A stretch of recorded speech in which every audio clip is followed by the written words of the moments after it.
working in the city centre every day, but making a much longer trip when they're there, probably going out for a meal and for some drinks, possibly to the theatre or cinema as well. So making that trip longer, and that's how things are going to probably end up with this segmentation of our different retail destinations into different types of trip. And so people who are more price constrained might well stay locally, as well as those who are more affluent as well. So it could actually be beneficial to all different parts of society. Okay, let's hope so. Are you spending more money locally on what? Here's that number again, 03700 100 444. And Barbara Pullman is in Aberdeen, and Laura Gledenning is in Forest Gate in East London. We've got Kate Rann in Chesham, and we have Chris Sands on the east coast of England. So Barbara Pullman in Aberdeen, what are things like for you? Are you shopping more locally or not?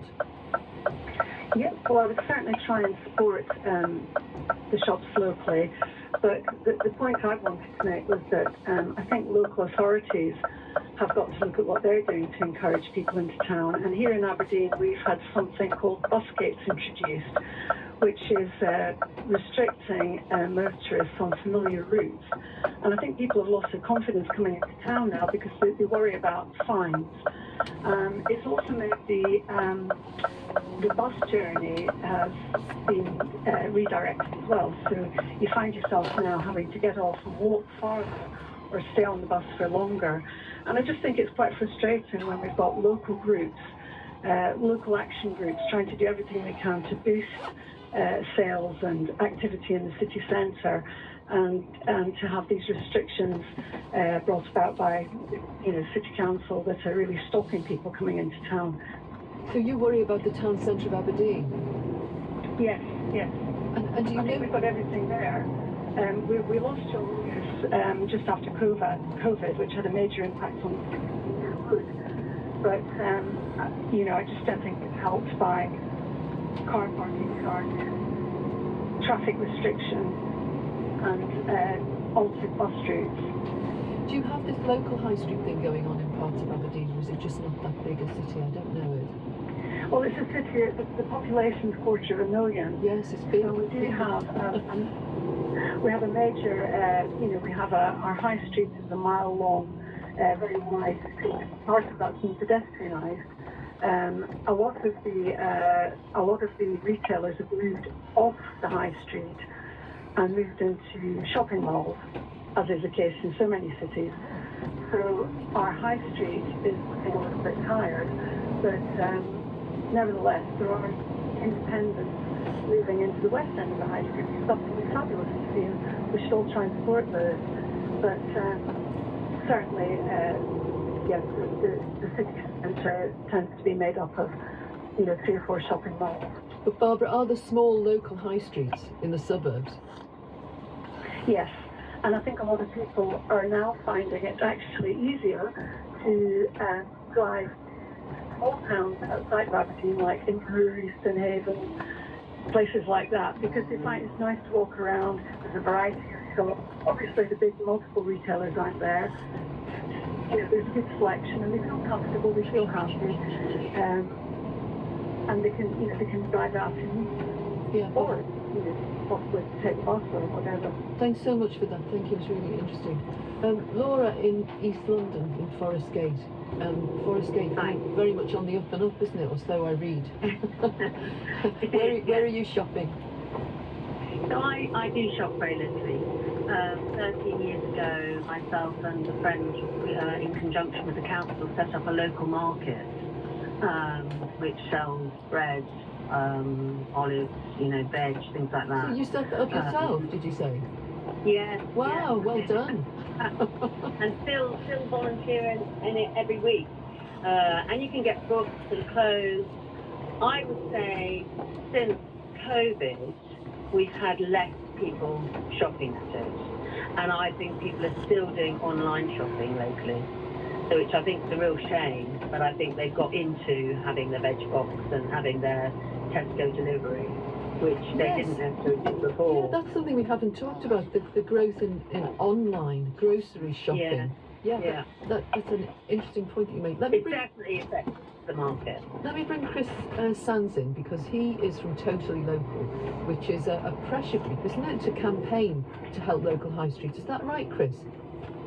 Tell us what Totally Local is.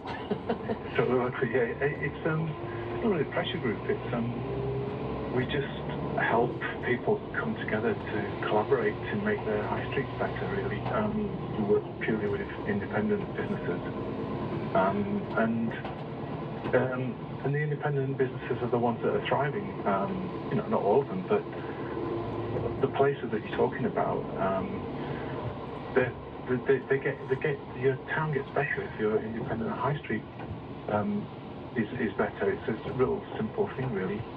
We did you've probably seen the thing on the internet around if every adult spent £5 a week in the local shops, it's worth 13.5 billion. Well, that was our initial thing we did 10 years ago. What would you say to Laura then? Because here she is in Forest Gate. As I said, Forest Gate very much on the up and up, because it's got a new tube station, hasn't it? Lots of people moving in there, and it's supposed to be a place of the future. They've started their own market, but they see that they haven't done well post-COVID. They think that people have got used to having stuff delivered. What advice would you give Laura, Chris?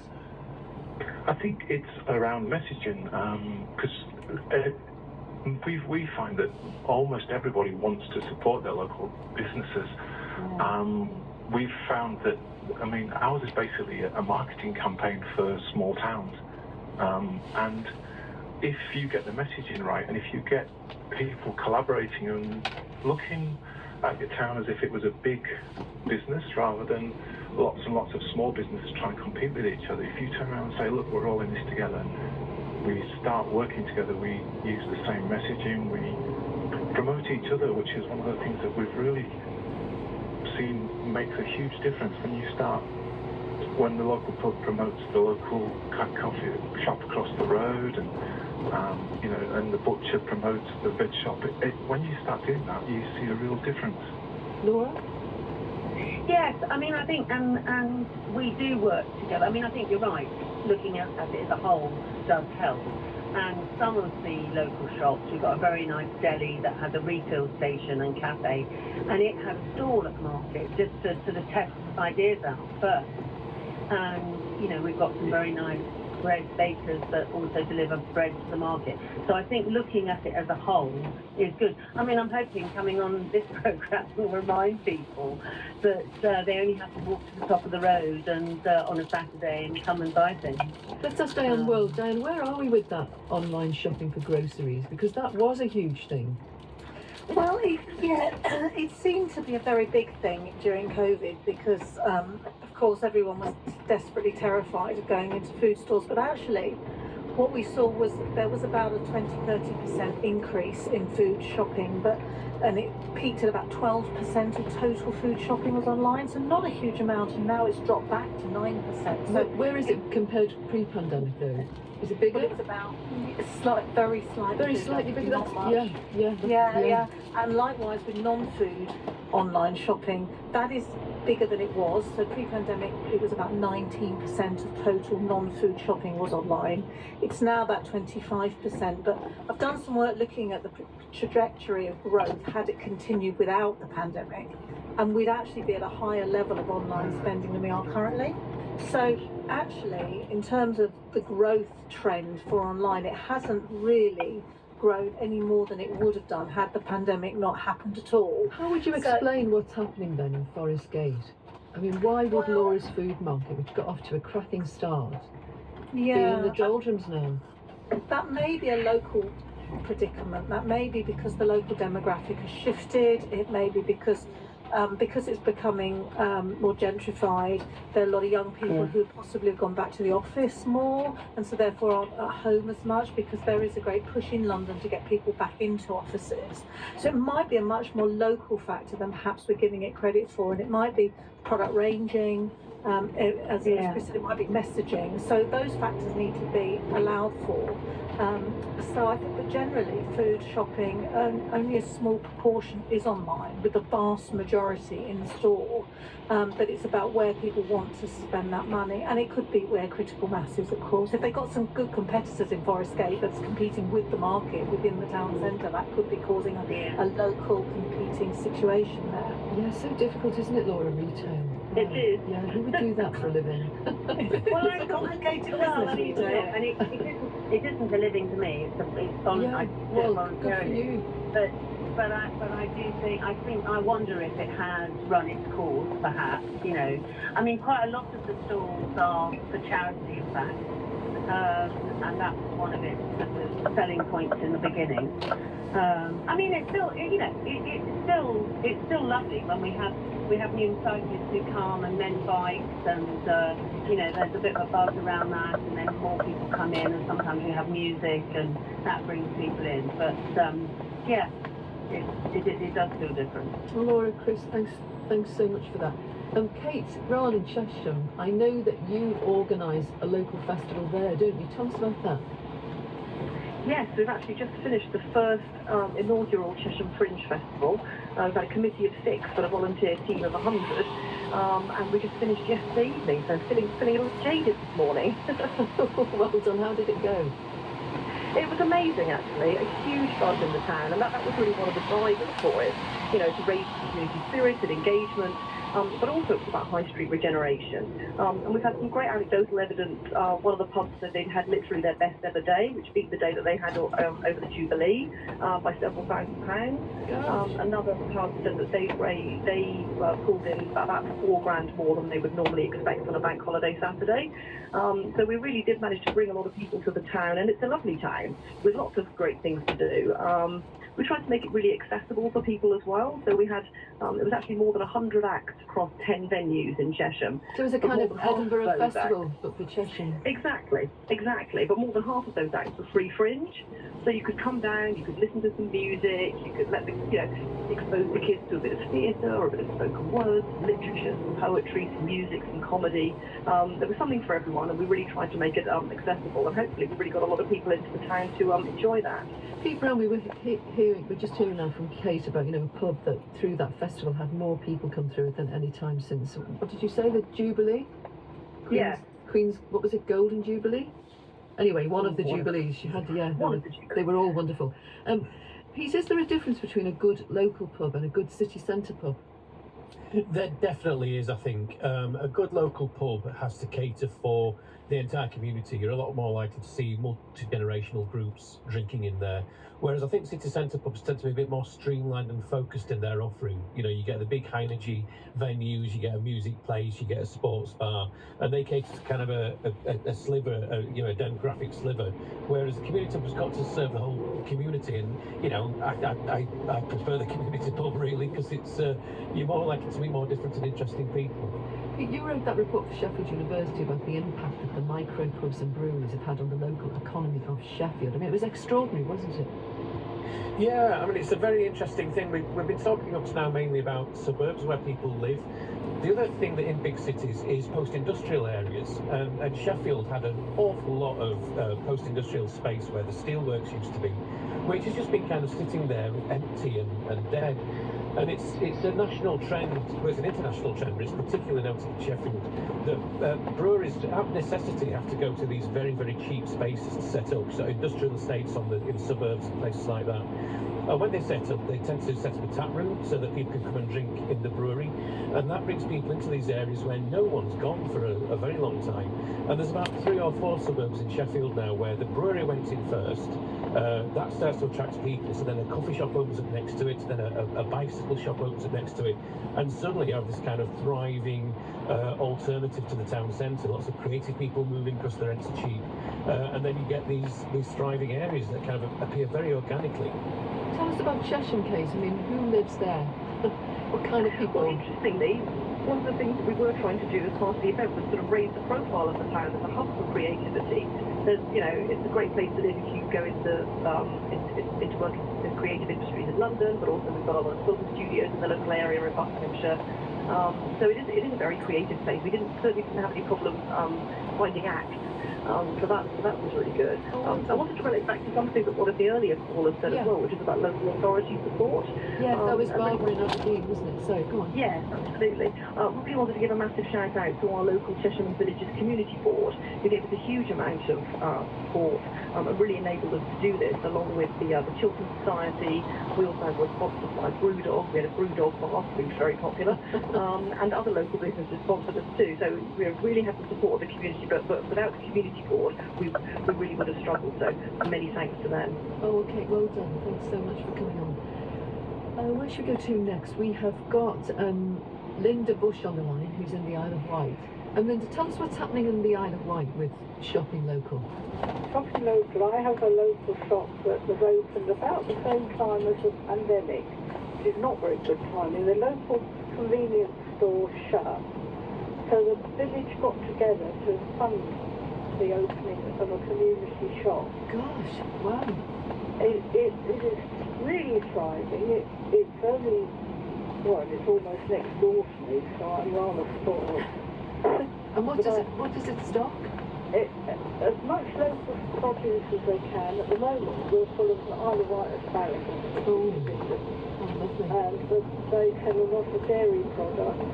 We have lovely yoghurt and ice cream. It's absolutely wonderful. So, you don't have to make a profit from it, do you? I'm guessing. oh yes, they make a profit. They're working really hard. A lot of the people that work there are volunteers.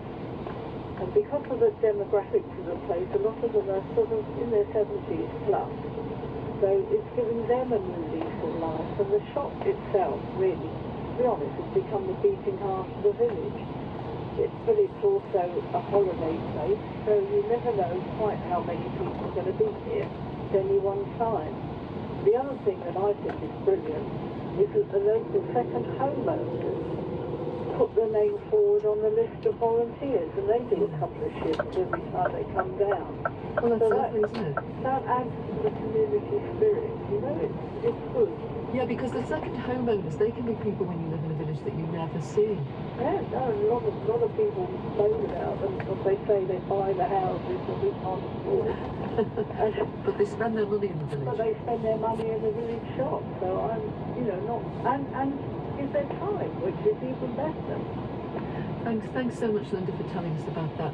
Diane, I think the Isle of Wight's a bit of a bright spot, isn't it, when it comes to retail? Or It have I is. just made that up. I'm right. Okay. Well, I mean, it benefits. I think there's an advantage and a disadvantage. Of course, once you're on the Isle of Wight, you tend to stay on the Isle of Wight because you don't necessarily want to cross the ferry back again to shop. So it has a sitting catchment, which is great. But of course, then it's very limited as well in terms of growth because you're limited by the fact it's a little island. So it's about making sure, and for all the business owners, making sure their businesses suit the demographic of the island, which of course it sounds like they're working really hard at doing, and so its own singular little community, and that's really good. But actually, there will become a point where there's only so much growth that the Isle of Wight can achieve because literally it's surrounded by sea. Yeah. Okay. So, but it's about making the best of what there is. Okay. Let me just bring some more callers in because we're almost out of time. We've got Alistair Fisher in Kettering and Mandy Wilkinson in Hexham. And I think both of you see limitations in what you can buy locally. Alistair, tell us what it's like near you. Well, the problem is the high street's closing down. I want just a white shirt, a bit better than a going to work white shirt. There isn't a place I can buy in Kettering. I'm going to have to go 15, 20 miles, to go to reasonable places. We're losing stuff on the high street. I don't quite understand why, because we've almost got 20% more housing recently has come. So it just seems everyone's buying online. Yeah, okay. And Mandy, what about Hexham? Oh, hello. Yeah, well, our local Marks and Spencer's just closed on Saturday. Yeah, that is a blow, isn't it? Where will you have to go now? Yeah, and it was handy for the bus station. And it used to be easy for parking, and the problem is that a private parking, the land is owned by a different company, and they made the parking very, very difficult. So a lot of people stopped because they couldn't cope with the parking. We were getting parking tickets constantly. Mandy, I wonder if it's Hexham. There's just less and less choice. And, you know, for the sort of basic things that you could get in Marks and Spencer, like your underwear, you know, and I'm not going to go to the biggest, nearest city, you know, and the food was very good, of course. There are supermarkets, but for people who are reliant on the buses, they're further out, further away from the local bus station. And so, you know, it's just that... Ce vrei să spui? Că mi-a trimis de acolo din Grecia la camping numărul de la loc, de terenului. Așa. Și, adică locul de Lotul, da? lotul ăla și mi-a zis că are 10 metri lungime și 6 metri lățime. Aha. 6 metri și un pic. Da. Ok. Și acum ne uitam la un... și da, eu am întrebat, am mai pus o întrebare, zic, prețurile sunt pe zi sau pe sejur? Să văd ce zice. Pe zi, cred Adică că. e fain, cred că aici o să stăm, pentru că mă gândesc că dacă plecăm, de exemplu, de la un casă sau la apartament cu mașina, după aia, știi, tu trebuie să căutăm toaletă, la restaurante, Asta, da, da, da. și nu Dar gândești, trebuie să fim siguri că ce lăsăm în cort, rămâne în cort. Și dacă mergem la plajă toți, rămâne cortul deschis. Nu? Vom vedea? dar nu rămâne, că uite, acum mă uitam că putem pune mașina lângă loc. Păi da, asta vrem. Și lăsăm totul în mașină, știi? Da, și lăsăm tot în mașină și n-avem treabă. Și doar cortul afară gol. Da. Da. Ok. Oricum au camere de la vedere, au împrejmuit, e păzit. A, bine, bine. Da, da, e bine atunci. Bine. Da, și Perfect, zic că ok. Da. Mergem așa. Cortul. Eu să zic că da, pentru una e mai aproape de... Nu e chiar departe de toaletă. Aha. Mă gândeam să facem multe drumuri tot timpul. Da, da. E ok, e bine așa. Și... Da, e văzut că... Și cam preț, dacă ajunge în total așa pe zi, ar fi 300 și ceva pe zi. Stai așa, 300 pe zi, Nu pe zi, pe sejur, pe 6 zile. pe 6 zile. Perfect, nu e rău. Nu e rău. Da, mai ales că... E convenabil, nu? Da, eu zic că e bun, că e lângă plajă, plaja e, ți-am zis, nu vin oricine, numai cine stă acolo, știi? Exact, da. Pe plajă, nu e așa de super aglomerată, super, știi cum să că stai acolo, vin tot. Da, publice, cum s-ar zice. E, Acum o să fie oameni, dar... e privat, da. Da. Știu că da. Bine, rămâne așa. Bine. Ok, urmează-te. Pa. Și au venit și pachetele. Da? Wow, să facem fotografii, să văd ce ți-a ajuns. Ca Și să... vreau să te întreb, ce să desfac, ce e pentru noi? Păi, stai așa, ai pe scaunul ăla e cutia de metal și cu aparatul sub presiune. Așa, Ce las? așa, le lași. Și în cutia mare e vinul pentru biserică, deci nu prea e nimic pentru voi. V-am spus că nu v-am trimis mai nimic. Da, am înțeles. Așa. Și în... ce am mai trimis? Să te uiți cutiile alea de făcut cera. Așa. Și cu rama de tablou, să vezi dacă a ajuns intactă. E foarte important lucrul ăsta. Nu s-a îndoit, nu s-a stricat, nu? Să te uiți un pic. Alea trebuie să le desfaci. Da, trebuie să le desfaci, știi de ce? Că rama pe la colțuri poate să aibă probleme, dar chiar dacă are asta este, de acum n-am ce să-i fac. Sper să nu fie ruptă. Rama în interior. Așa. Și barele alea ți le-au trimis și alea, nu? Și barele, da? Da. Ok, bun atunci. Da. Cam atât a fost, nu am avut ce să trimit mai mult. Că n-am reușit și am făcut treaba asta pentru rama de tablou, vinul care l-am cumpărat, am dat 200 și ceva de lire. Și cam atât, și altceva nu mai știu. Am mai cumpărat aparatul ăla de presiune, de apă sub presiune. Și ăla e bun. Da. Și atât am putut să trimit acum. Acum dacă o să cumpăr cort de la Decathlon de aici, mai fac un pachet. Îmi pare rău că era bun dacă trimiteam ceva, că vine și 1 iunie, dar nu m-am gândit și n-am avut timp să fac nimic, nicio mișcare. Am lucrat pe la Sanger și ar fi mai bine că le iau în rate de aici, la Decathlon. Da. Aici îl plătesc în 3-4 luni și mai bine. Cum e ăsta care are, mă uitam eu aici, ăsta la, care are așa o cameră mai mică și una mai mare, știi? Aha, așa vrei? Avea așa.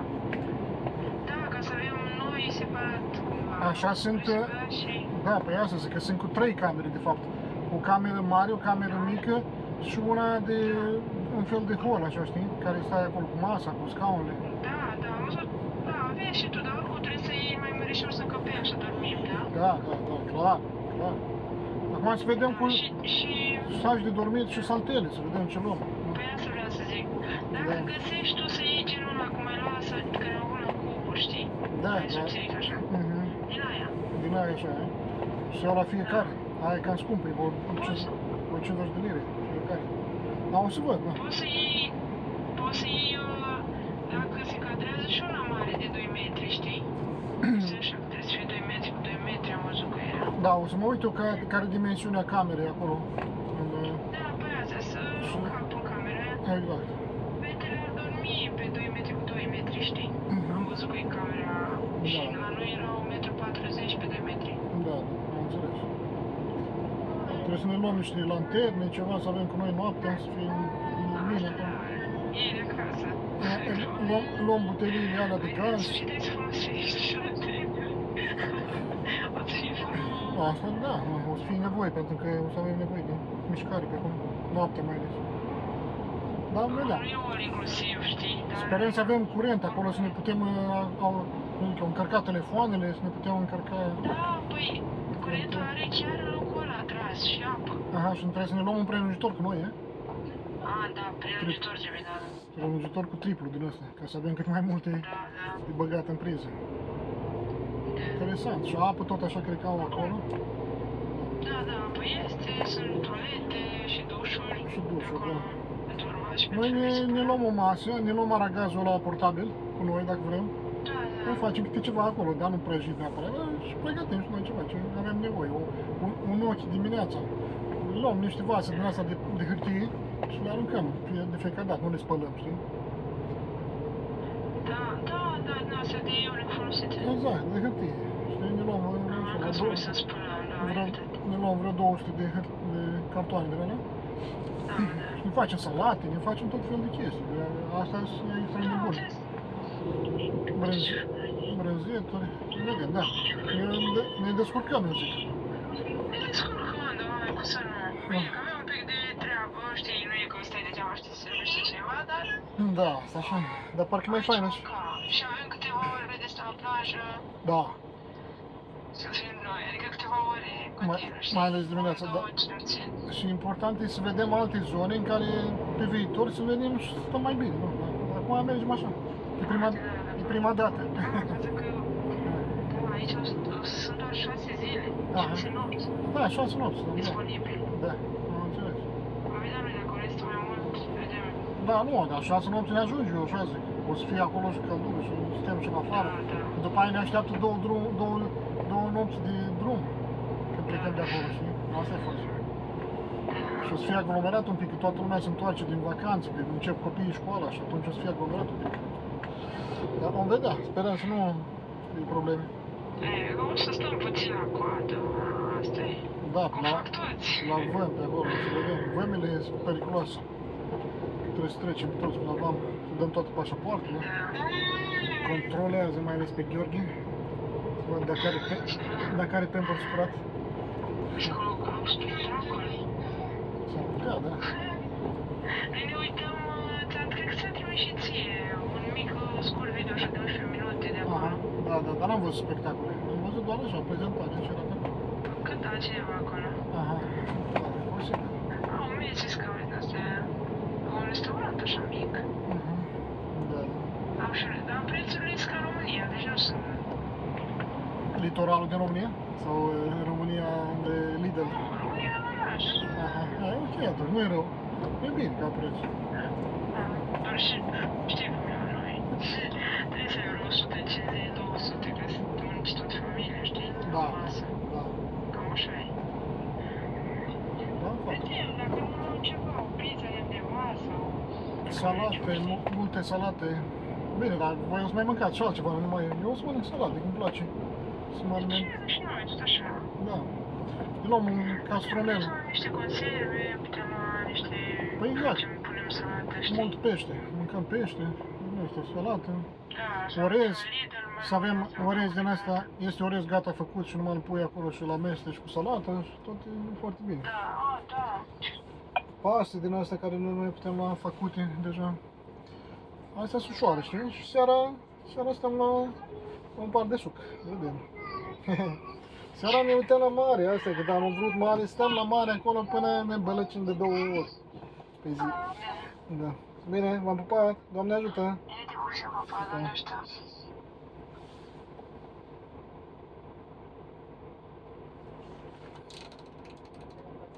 Another one. What do voters in the Prime Minister's constituency think? Got a little bit of an ordinary pension and superannuation, things like that. Brown tax to the hood for it. This is a good one then. Good one for the Tories. Good offer. It is, yes, definitely. Yes, I'll probably vote for them anyway. Yeah, Just hope they get a different leader. We'll hear from the Work and Pensions Minister. Also on the World at One, Israeli tanks push further into Rafah following Israeli strikes in the city. On the ground there are some advancement for the ground troops towards some new locations. People actually, they don't know where to go, they don't know what to do. We get an update from Rafah and speak to an Irish minister on the day his country declares Palestinian statehood. The BBC News is read by Charles Carroll. Eyewitnesses say Israeli tanks have advanced into the centre of Rafah in southern Gaza, where hundreds of thousands of people have been sheltering from the conflict. Israel has continued its bombardment of the city despite facing international condemnation for a strike on Sunday, which Hamas officials say killed dozens of Palestinians. Our Middle East correspondent, Yolanda Nell, reports from Jerusalem. Israeli ground troops have now advanced into the heart of Rafah. Locals say they've reached a roundabout that's a key landmark. Overnight, they also seized control of the highest hilltop along the Gaza-Egypt border after reported gun battles with Hamas-led fighters.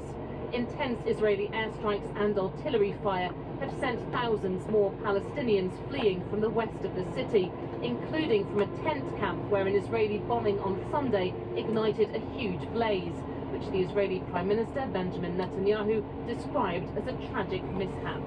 Israel has kept up its attacks despite a ruling by the top UN court last week ordering it to stop its Rafah offensive. On the world stage, the country finds itself increasingly isolated. Today, Spain, Ireland and Norway are officially recognising a Palestinian state, despite a furious reaction from Israel.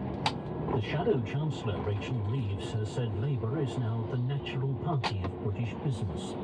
She told an audience of business leaders at the Rolls-Royce plant in Derby that her party could be trusted with the economy. She promised to lead the most pro-growth treasury in UK history, but she insisted she would never make unfunded spending commitments. The Conservatives said that they had stabilised the economy and Labour would jeopardise that. From Derby, our political correspondent Ian Watson reports.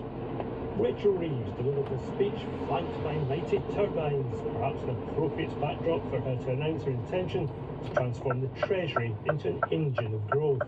She said Labour was both pro-business and pro-worker, though the Conservatives questioned the former claim and big unions such as Unite were sceptical about the latter. The Shadow Chancellor declared that every policy in the forthcoming manifesto would be fully costed, but the Conservatives are trying to make that task harder. Their latest challenge was to ask if Labour would match their election promise to prevent those in the state pension from paying tax on it. Rishi Sunak has said that he'd ensure the tax threshold for pensioners would remain above the level of the state pension. Ms Reeves dismissed this as a gimmick. She added she would like taxes to go down, but would not make unfunded spending commitments. Nigel Farage has admitted that the Reform UK party, of which he's honorary president, has funding issues. Speaking at a launch event for the party's candidate in Dover, he said the party was handicapped in terms of structure, money and size, but he insisted this election was just the start and part of a 6-year plan to grow. He told his audience that Reform had a distinct and clear message that was different from Labour and the Conservatives. The Vatican has still not commented on reports that Pope Francis used a highly derogatory word about gay men during a meeting with bishops behind closed doors earlier this month. He'd been discussing whether homosexual applicants should be allowed into seminaries. The 7-year-old has often spoken publicly of gay men being welcomed in the church. This report by our religion editor, adding that you can take offensive language. The words thought had been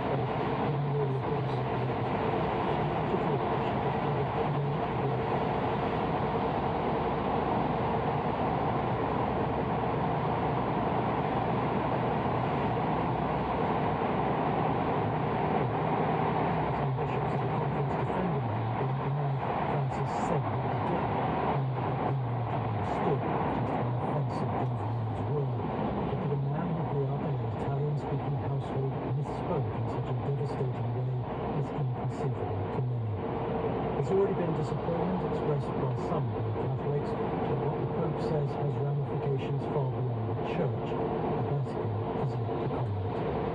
Public inquiry has begun in Kenya into allegations of abuse by the British Army at a training base north of the capital, Nairobi.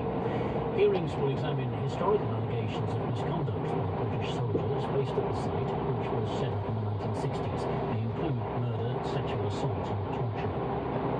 A hearing is taking place about legal costs in Rebecca Vardy's unsuccessful libel claim against Colin Rooney. The trial, known as the Agatha Christie case, was brought after Mrs. Rooney carried out a sting operation. She planted fake stories on her social media and publicly accused Mrs. Vardy of leaking them. Mrs. Vardy denied that but lost the libel action. Our entertainment correspondent, Lisa Nisenberg, was at the High Court.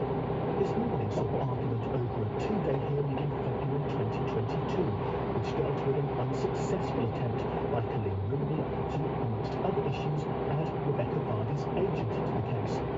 Mrs. Rooney was subsequently ordered to pay 20% of Mrs. Vardy's costs. Mrs. Rooney's barrister told the court that the costs incurred by Mrs. Vardy amounted to 558 hours' work and said that was excessive and disproportionate. Mrs. Vardy's counsel argued that her legal team had to complete a huge amount of work under enormous time pressure. The two sides are in similar dispute about further aspects of the case, which will be argued before the court later today and tomorrow. The costs for the main trial, which Rebecca Vardy lost, will be examined later in the year.